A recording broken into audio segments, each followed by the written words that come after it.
New Grill City inside Seafood City in on Mac Road in Sacramento, California. And this is a new addition to the Seafood City restaurant chain or supermarket chain. They sell lechon and crispy pata and grilled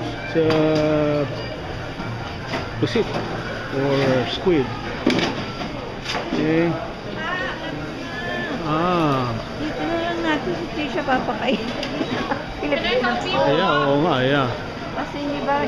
Oo nga, oo. So this is inside Seafood City in Sacramento. This is a new addition to their supermarket chain.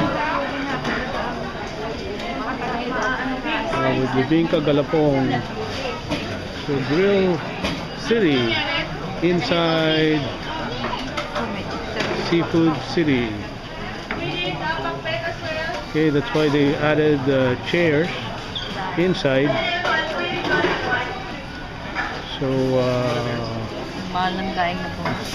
it's Jollibee, Chowking, Red Ribbon, all inside. Okay, over and out. Have a nice day. Bye-bye.